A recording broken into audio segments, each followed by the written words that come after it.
This is lesson 102 of Algebra 1, and we're talking about inequalities and absolute value. And so I'm going to go over these examples. When we graph an inequality, if I said x is greater than 2, then on my number line I would have 0, 1, 2, 3, 4, any number greater than 2. And so that does not include 2, so I would leave it an open circle and I would go this way on the number line and shade that in and highlight this to show x could represent any number greater than 2. It does not equal 2. Now if this was the case where it was any x is greater than or equal to 2, then I would color that in. I think you remember doing that. So with absolute value, it's very similar. But let's talk about absolute value for just a second. So absolute value means the distance it is on the number line from 0. So here's 0. And so the absolute value of 3 means how far is this number from 0? Well, it is 1, 2, 3 spaces in both directions from 0. And a length is always a positive number. So that's why they have this marking here on either side of the number to indicate how far it is. It's a length. How far is it from 0 on a number line? So even if there's a negative in there, the absolute value of -3 means how far is -3 from 0? Well, it's 3 spaces. So that would be 3. If it didn't have a 3, it didn't have a negative, it was just 3, then 3 on the number, a positive 3, is also 3 spaces from 0 on the number line. So with that in mind, then you can use that with inequalities as well.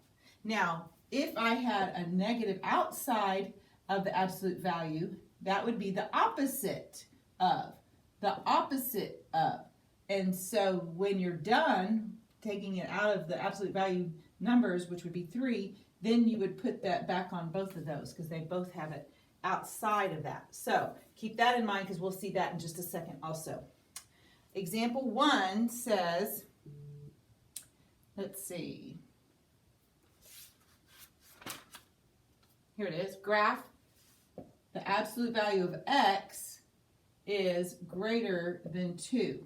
So I make a number line, and because we don't know what x value is, x could be a negative or a positive, and it's an inequality, not an equals to. And so that could mean that -2 or +2 could be what this is here.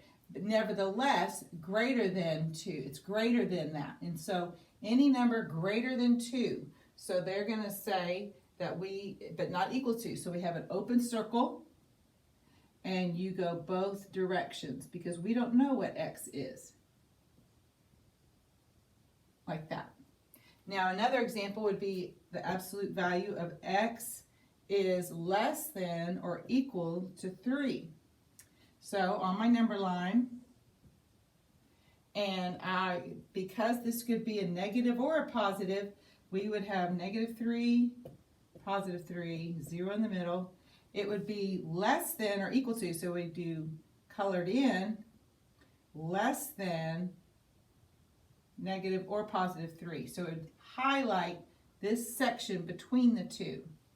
The next example, x, the absolute value of x is greater than -4.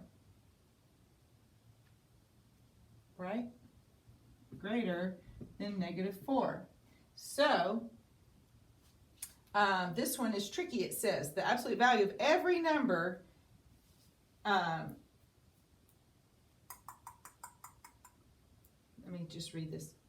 The absolute value of every number, every real number, is equal to or greater than 0. So the absolute value of every real number is also greater than -4. Thus, the solution to the stated condition is the set of all real numbers, which is graphed by indicating the entire number line. So the absolute value, every number is greater than -4. That one is tricky. Let's read that again. So here's -4 here, and they're saying we color in the entire thing. Let's read that again. This one is tricky. The absolute value of every number is 0 or a number greater than 0, okay? That makes sense. Certainly then, if the absolute value of every real number is equal to or greater than 0, the absolute value of every real number is also greater than -4. Thus, the solution to the stated condition is the set of real numbers, which is graphed by indicating the entire number line. So that makes it, that one's hard. You need to just, if you soak on it, it will come to you eventually if it's not coming to you right away. So just read it again, read it again. It takes a few times sometimes for it to sink in. So this is a good paragraph to describe that. The last example is, I'm going to do example 6. So the opposite of the absolute value of x, keep that in mind, -2 is greater than -5. Now this is combining, if you remember, a previous lesson, and that is when we have to make it like an equal, like an algebra problem, and we're going to add 2 to both sides to make that go away. The opposite of the absolute value of x is greater than -3. Now, when there's a negative, what do? Do you remember? We take away the negative and we invert the sign. So the absolute value of x is less than -3. Does that make sense? So, I'm sorry, +3. Because we add, we reverse the inequality, we multiply both sides by -1. So I multiplied this by -1 and I multiplied this by -1. That makes that a +1. So here we go. Here's our number line. And again, just like when, oh, I erased it. Just like this one, 3, -3, 0 in the middle. You highlight what's in between them.